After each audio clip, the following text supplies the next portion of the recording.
June నుంచి registration ఛార్జీల మోత, భూముల విలువ 30% వరకు పెంచే అవకాశం. రిసోర్స్ మొబిలైజేషన్ సబ్ కమిటీ నిర్ణయం. ప్రతిపాదనలు ఇవ్వాలని రిజిస్ట్రేషన్ శాఖకు ఆదేశం. ముఖ్యంగా అర్బన్ ప్రాంతాల్లో భారీగా పెంపు, ప్రజలపై పెరుగునున్న రిజిస్ట్రేషన్ ఛార్జీల భారం. ప్రస్తుతమే రియల్ ఎస్టేట్ లో చాలా ప్రాబ్లమ్స్ ఉన్నాయి.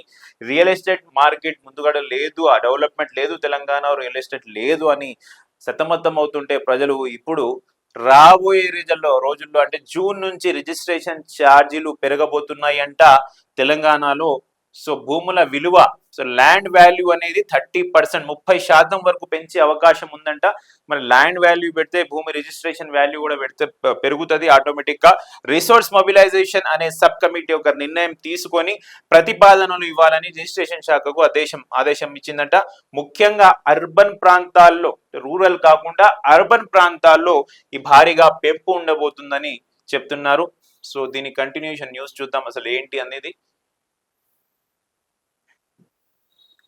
రిజిస్ట్రేషన్ ఛార్జీల బాదుడుకు రంగం సిద్ధమవుతున్నది. భూముల మార్కెట్ విలువను భారీగా పెంచి ఆ తర్వాత రిజిస్ట్రేషన్ ఆదాయాన్ని పెంచుకోవాలని ప్రభుత్వం ఆలోచిస్తున్నట్టు తెలిసింది. భూముల మార్కెట్ విలువ పెంపుదల విషయంలో ఇప్పటికే ప్రభుత్వం సూత్రప్రాయంగా నిర్ణయం తీసుకున్నది. త్వరలో జరగబోయే కేబినెట్ భేటీలో భూముల విలువ పెంపుదలపై నిర్ణయం తీసుకునే అవకాశం ఉన్నదని సమాచారం. జూన్ నుంచి కొత్త ధరలను అమల్లోకి తీసుకొచ్చేందుకు సర్కార్ చర్యలు తీసుకుంటున్నది తెలిసింది.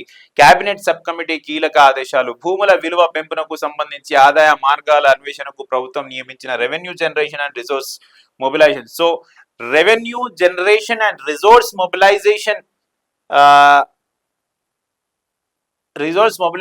క్యాబినెట్ సబ్ కమిటీ అంట. ఇది రాష్ట్రంలో రాష్ట్ర ఆదాయం ఎలా పెంచాలి అనేది ఒక సబ్ కమిటీ రూపొందించినట్టున్నారు. ఆ సబ్ కమిటీ ఒక ఐడియా ఇచ్చిందంట.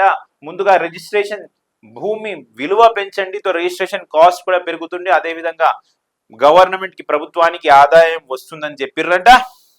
సో అదే విధంగా ఈ పెంచడానికి చూస్తున్నారు, ఇంకా కన్ఫామ్ లేదు. 30% వరకు రిజిస్ట్రేషన్ భూము విలువ రేట్లు పెంచే అవకాశం ఉంది. సో 30%, ఒకవేళ 10,000కు ఒక గజం ఉంటే అది 30% పెంచితే దాని విలువ, మార్కెట్ విలువ కూడా పెంచుతారు. సో అది గవర్నమెంట్ కి ఆదాయపరంగా మారుతుంది.